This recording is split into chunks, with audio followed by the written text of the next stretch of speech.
और इसको जो हम एक बात कहते हैं, इसको प्रॉम्प्ट कहा जाता है।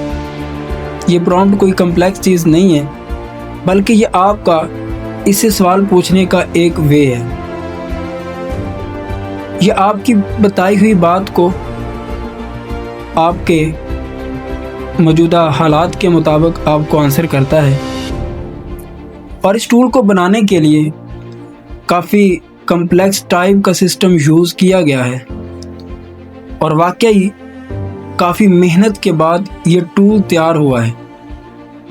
और अब मैं और आप बड़े आसान तरीके से, चाहे जिस वे से भी इससे बात करें, ये हमारी सिचुएशन के मुताबिक और हमारी ज़रूरत के मुताबिक जहाँ भी हमें इसकी हेल्प की ज़रूरत होती है, ये हमें गाइड करता है।